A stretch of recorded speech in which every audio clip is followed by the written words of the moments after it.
23 के चुनाव में मुसलमान क्या सोच रहा है? क्या तुष्टीकरण गैंग का चैप्टर क्लोज कर रहा है? मुसलमानों को ऐसा क्या मालूम हो गया है कि वो बीजेपी विरोधी गैंग से अलग रास्ता बना रहे हैं? क्या हैदराबादी भाईजान ने मुस्लिम वोट का रिमोट छीन लिया है?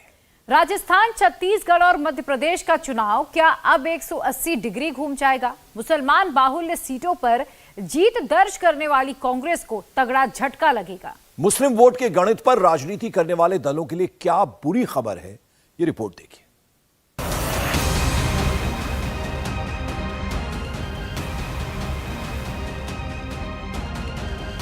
चार राज्यों, राजस्थान की 200 सीटों, मध्य प्रदेश की 230 सीटों, छत्तीसगढ़ की 90 सीटों और तेलंगाना की 119 सीटों को मिलाकर 639 सीट बनती हैं। इन सीटों की रेटिंग क्या है? राजस्थान की 200 विधानसभा सीटों में 40 सीट ऐसी हैं जहां मुस्लिम फैक्टर हार जीत तय करता है। मध्य प्रदेश की 230 सीटों में 18 सीट ऐसी हैं जहां मुस्लिम फैक्टर निर्णायक है। छत्तीसगढ़ की 90 सीटों में 3 सीट ऐसी हैं जहां मुस्लिम फैक्टर प्रभावी है। तेलंगाना की 119 सीटों में 42 सीटें ऐसी हैं जहां मुस्लिम वोटर हार जीत तय करता है। मतलब 4 राज्यों की 639 में 83 सीट ऐसी हैं जहां जीत उसी की होगी जिसे मुस्लिम वोट थोक के भाव मिलेगा। अब समझिए कि मुस्लिम बाहुल्य ऐसी 83 सीटों पर क्या सेटिंग हो रही है। इसका पहला सैंपल आप जयपुर में देख सकते हैं, जहां 2 विधानसभा सीट किशनपोल और आदर्श नगर मुस्लिम दबदबे वाली है। आदर्श नगर से कांग्रेस के रफीक खान विधायक हैं, जबकि किशनपोल से कांग्रेस के अमीन कागजी विधायक हैं। अंदर खाने की खबर यह है कि कांग्रेस इस बार किशनपोल के विधायक अमीन कागजी की सीट बदलना चाहती है। अमीन कागजी और रफीक खान में 36 का आंकड़ा है। दोनों की बिल्कुल नहीं पटती है, लेकिन जब बात टिकट बदलने की आई तो रफीक खान ने कांग्रेस हाईकमान को धमकी दे दी। उन्होंने कहा कि लड़ेंगे तो दोनों लड़ेंगे। अगर किशनपोल से अमीन कागजी को टिकट नहीं मिला तो फिर दोनों भाई चुनाव नहीं लड़ेंगे। इस बात पे नजर रख रहे हैं कि आदर्श नगर में क्या होता है, किशनपोल में क्या होता है। सुबह अमीन भाई से बात हो रही थी। अमीन भाई बोला कि साहब मेरी को शिफ्ट करने की बात कर रहे हैं। मैंने कहा आप समझा देना सबको, लड़ेंगे तो हम दोनों ही लड़ेंगे, नहीं तो दोनों ही नहीं लड़ेंगे। ये बात समझा देना। और अगर कहीं कमजोरी लगे तो गलती कर लेना, 3.5 घंटे में पहुंच जाऊंगा और साथ खड़ा मिलूंगा हर तरीके से। मुस्लिम वोटर की ताकत और एकता का दम दिखाकर रफीक खान ने गहलोत को भी किनारे कर दिया और अमीन कागजी से कह दिया कि वो सीधे दिल्ली जाकर हाईकमान से बात कर लेंगे। इसकी वजह क्या है ये समझना जरूरी है। राजस्थान में 62 लाख मुस्लिम वोटर हैं। 2018 में इन्हीं के दम पर कांग्रेस ने मुस्लिम बाहुल्य 40 सीटों में 29 सीट जीती थी। बीजेपी को 7 और निर्दलीय को 4 सीट मिली थी। राजस्थान में 15 सीट ऐसी हैं जहां मुसलमान कैंडिडेट ही चुनाव जीतते हैं। राज्य के 16 जिलों अलवर, जैसलमेर, भरतपुर, सीकर, करौली, चुरू, अजमेर, कोटा, सवाई माधोपुर, जयपुर, झुंझुनू, टोंक, जोधपुर, बीकानेर, बारां और धौलपुर में मुसलमान वोटर बड़ा फैक्टर है। अब इसका दूसरा सैंपल देखिए। छत्तीसगढ़ में करवदा में जहां कांग्रेस ने मोहम्मद अकबर को मैदान में उतारा है। छत्तीसगढ़ की 90 सीटों में 3 सीट पर मुस्लिम फैक्टर हार जीत तय करता है। ये सीटें बिलासपुर, रायपुर और भिलाई जिलों में हैं। अकबर 4 बार 1998, 2003, 2008 और 2018 में चुनाव जीत चुके हैं। मुस्लिम एकता के दम पर अकबर 5वीं बार जीत कदम भर रहे हैं। उनका दावा है कि इस बार मुसलमान पहले से ज्यादा एकजुट होकर कांग्रेस के लिए वोट करेगा। और छत्तीसगढ़ सरकार 5 सालों में जो काम की है वो उसी का परिणाम है कि इतनी बड़ी संख्या में लोग आज भी जुड़े हुए हैं और आने वाले समय में भी इनका पूरा समर्थन, इनका पूरा मतदान कांग्रेस पक्ष में जाएगा और इस विधानसभा से एक तरफा जीत कांग्रेस पार्टी हासिल करने वाली है। करवदा से बीजेपी ने अकबर के सामने विजय शर्मा को उतारा है। असम के फायर ब्रांड सीएम हिमंता विश्वास शर्मा वहां प्रचार के लिए पहुंचे तो उन्होंने बाबर और औरंगजेब का नाम लेकर कांग्रेस पर तगड़ा हमला बोला। उन्होंने करवदा की जनता के सामने सवाल रखा कि इस चुनाव में औरंगजेब और अकबर को बढ़ाने वाली पार्टी का साथ देंगे या राम मंदिर बनाने वाली पार्टी को वोट करेंगे। आज आप देखिए जनवरी महीना में राम मंदिर बन जाएगा, हम लोग सब राम मंदिर दर्शन करने के लिए जाएगा। लेकिन ये प्रभु श्री राम का मां का छत्तीसगढ़ है। आज कांग्रेस पार्टी 7 साल देश में शासन किया।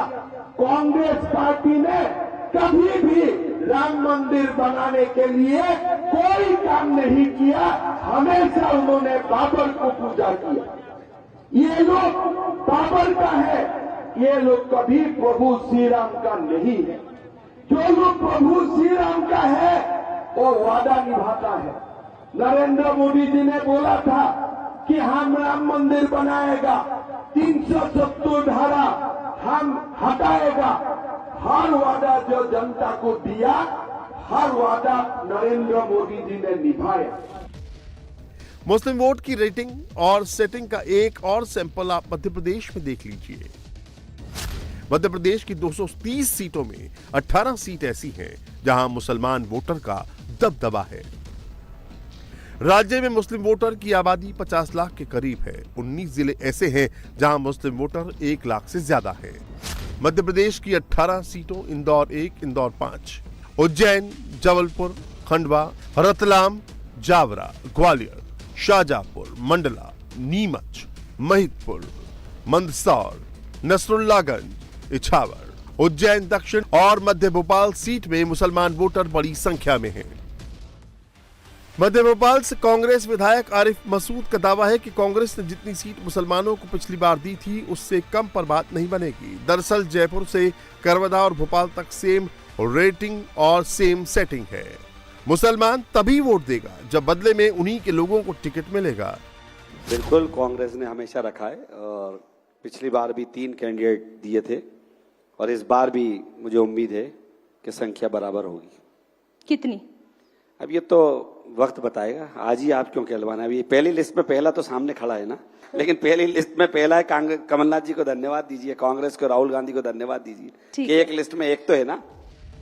एमपी में राहुल प्रियंका तुष्टीकरण का कार्ड खेल रही हैं तो दूसरी तरफ कमलनाथ सॉफ्ट हिंदुत्व का सहारा ले रहे हैं। अब एमपी में जीत के लिए कांग्रेस तंत्र मंत्र पर उतर आई है। कमलनाथ को मुख्यमंत्री बनाने के लिए उज्जैन के चक्रतीर्थ शमशान में कांग्रेस अघोरियों से तंत्र साधना करा रही है जो पूरे 9 दिन चलेगी। यहाँ पर जो है अनुष्ठान चल रहा है और अनुष्ठान चल रहा है अपने मध्य प्रदेश में कमलनाथ जी की सरकार को वापस से बिठाने के लिए और सब अपनी अपनी ताकत लगाते हैं। सब प्रत्याशी अपना चुनाव प्रचार भी करेंगे। उस तरह से हम साधक लोग हैं, हमारी मंत्र शक्ति तंत्र शक्ति के द्वारा इस अनुष्ठान को पूरा किया जाएगा और उनके सफल होने की कामना की जाएगी गुप्त तरीके से। और आने वाले समय में प्रत्याशी जो हैं जिनकी सूचियां जारी होती जा रही हैं, हमसे संपर्क किया जा रहा है। और अभी एक विशेष मुहूर्त गया है जिसमें कि गया है कि सूर्य ग्रहण के साथ साथ अमावस्या भी थी और अमावस्या के साथ नवरात्रि भी शुरू हो चुकी थी। तो उसके चलते ये जो अनुष्ठान का मतलब प्रारंभ हुआ है, बहुत ही अच्छा फल मिलेगा। इससे सवाल उठता है कि कांग्रेस का गेम प्लान क्या है। मुस्लिम वोट का ध्रुवीकरण और हिंदू वोट का बंटवारा। कांग्रेस के नेताओं की टाइमलाइन फिलिस्तीन के समर्थन से भरी पड़ी है, लेकिन कोई इजराइल में हुए कत्लेआम पर एक शब्द नहीं बोल रहा है। वजह कहीं मुस्लिम वोटर नाराज ना हो जाएं और वो कांग्रेस का हाथ झटक कर भाईजान का हाथ ना पकड़ ले। अब प्रियंका गांधी अपनी टाइमलाइन पर जो लिख रही हैं, वही बातें जमाते इस्लामी और तमाम दूसरे मुस्लिम संगठन भी कह रहे हैं। इसका मतलब क्या है, इसका मैसेज क्या है और सबसे बड़ी बात, इनके टारगेट पर कौन है? दरअसल कांग्रेस और जमात इस्लामी के शब्द एक जैसे इसलिए हैं ताकि मुसलमानों को मैसेज क्लियर जाए कि कौन सी पार्टी उस लाइन पर खड़ी है जिस लाइन पर मुस्लिम संगठन लाना चाहते हैं और जहां खड़ा करना चाहते हैं। फिलिस्तीन वाली इस टूलकिट का दूसरा पार्ट और भी महत्वपूर्ण है। 5 राज्यों के चुनाव से पहले कोशिश ये की जा रही है कि मुसलमानों को पहले इजराइल और फिलिस्तीन के नाम पर भड़काया जाए, फिर एक छतरी के नीचे लाकर चुनाव में बड़े वोट बैंक का फायदा उठाया जाए। इस वोट बैंक को एक पार्टी की तरफ शिफ्ट कराया जाए। तेलंगाना में तुष्टीकरण का तीर और इजराइल फिलिस्तीन का बारूद कितना असर दिखाएगा, इसे वहां के आंकड़ों से समझते हैं। तेलंगाना में 13% मुस्लिम आबादी है। राज्य की 119 सीटों में 42 सीट ऐसी हैं जहां मुस्लिम वोटर निर्णायक भूमिका में है। 29 सीट पर मुस्लिम वोटर 15% से ज्यादा हैं, जबकि 13 सीट पर मुस्लिम वोटर 10 से 15% तक है। तेलंगाना में कांग्रेस जिस मुस्लिम वोट बैंक को अपने पाले में करने के लिए फिलिस्तीन वाला कार्ड घुमा रही है, वहां पहले से ओवैसी का दबदबा है। इसके अलावा बीआरएस के साथ ओवैसी का गठबंधन है। बीआरएस का दावा है कि तेलंगाना में चुनावी हिंदुओं और राजनीतिक पर्यटकों की दाल नहीं गलेगी। तेलंगाना की जनता ये जानती है कांग्रेस पार्टी एक धोखेबाज पार्टी है। कांग्रेस पार्टी जो अपने बात करते हैं उस पर कभी करा नहीं उतरते हैं। और राहुल जी को मैं तो राहुल गांधी जी नहीं बोलूँगी, मैं तो इलेक्शन गांधी जी ही बोलूँगी, क्योंकि सिर्फ और सिर्फ वो इलेक्शन के समय प्रदेश में आते हैं, अलग अलग तरीके के बात करते चले जाते हैं। बाकी के समय जब तेलंगाना के हकों का हरण होता है, तेलंगाना के हक में जो भी आने चाहिए नहीं आते, उस समय वो कभी भी तेलंगाना के जनता के साथ खड़े नहीं हुए हैं। और ये तेलंगाना की जनता ने बहुत सीरियसली नोटिस करके रखा है। तो इलेक्शन के समय ये जो भी बोलेंगे उन पे विश्वास नहीं करेंगे। कांग्रेस पार्टी यहाँ मार्जिनलाइज हो जाएगी, बीआरएस की बहुत ही अच्छी मेजॉरिटी से जीत हो जाएगी। इंडिया टीवी हर वक्त हर जगह डाउनलोड करने के लिए सर्च करें India TV news Google play store या ऐप स्टोर पर।